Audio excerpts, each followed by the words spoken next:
President Trump के trade adviser Peter Navarro ने Ukraine के युद्ध को मोदीज वॉर कहा।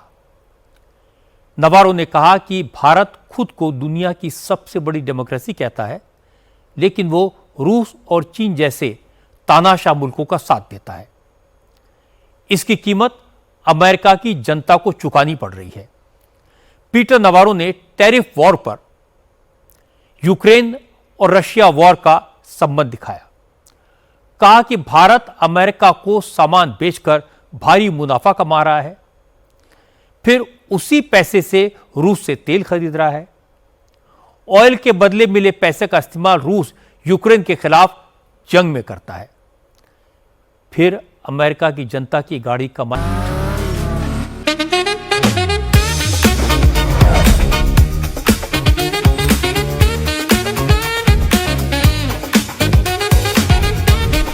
Pure technology that is built for your every sense.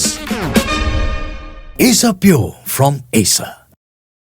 आई के पैसे यूक्रेन की मदद में जाते हैं, इसलिए वो मानते हैं कि यूक्रेन रशिया वॉर पुतिन का नहीं, मोदी का युद्ध है और यूक्रेन में शांति का रास्ता नई दिल्ली से होकर जाता है। India bought virtually no Russian oil. Let me say it again. Prior to the invasion of Ukraine in February 2022, India bought virtually no Russian oil. I mean, it was like 1% of their needs.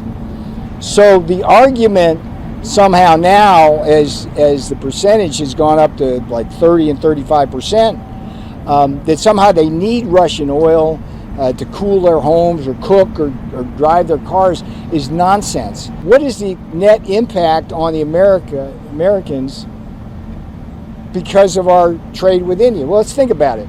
They have higher tariffs. There are Maharaja tariffs, higher non-tariff barriers. We run a massive trade deficit with them, so that hurts American workers, hurts American businesses.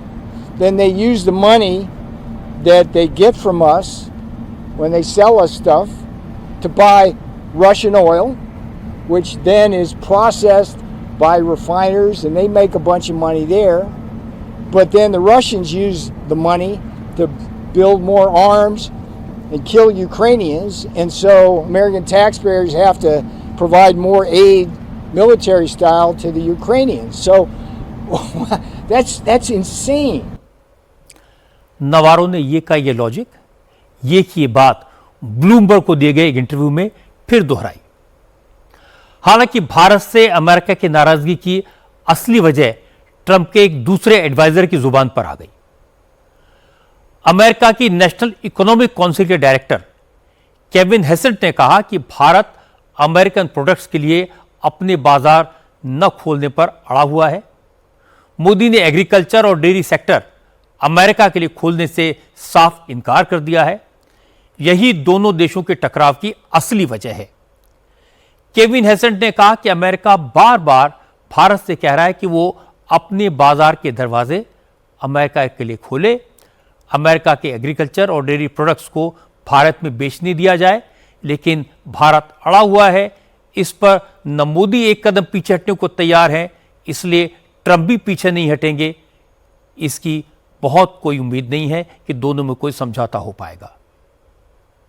Yeah, I think that it is a complicated relationship, that it's integrated some with the problems that we're trying to put extra pressure on Russia so that we can get a peace deal to save millions of lives, and the Indian intransigence about opening their markets to our products. And so I think that when you're looking at trade negotiations, one thing I think we've all learned is that you need to keep your eyes on the horizon and recognize that there are going to be ebbs and flows in things before we reach the final position. And if the Indians don't budge, I don't think President Trump will either.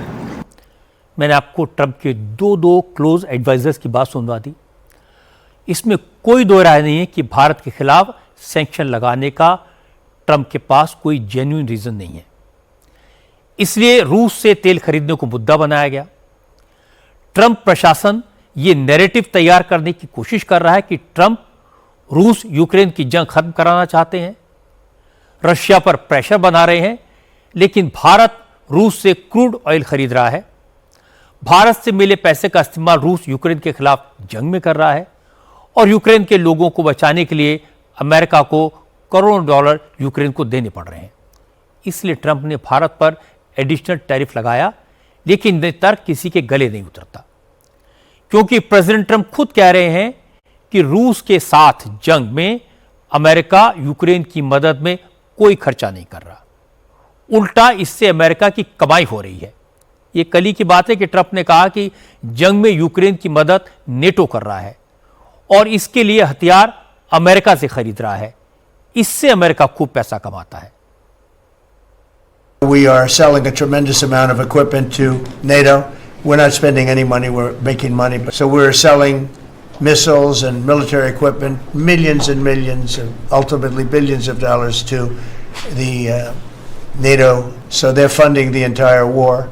We're not funding anything. I think it's an important point to make because a lot of people don't understand that. And we will continue to do that, and we're trying to get as much as we can for them. They want the American product. The American military product is by far the best in the world, and that's what they want to get. They have lots of options, but that's what they want to get. So the factories are doubling up and tripling up where they make the Patriots and other really, you could say, defense and offensive weapons.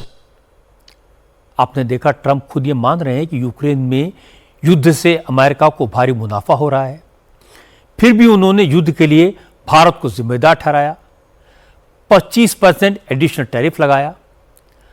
आज experts ने इसकी 4 वजह बताई।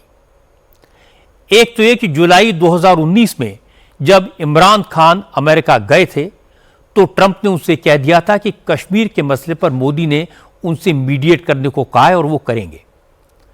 Trump के इस बयान पर मोदी ने नाराजगी जाहिर की थी और कन्वे किया था कि भारत कश्मीर के मामले में किसी थर्ड पार्टी के रोल को स्वीकार नहीं करेगा।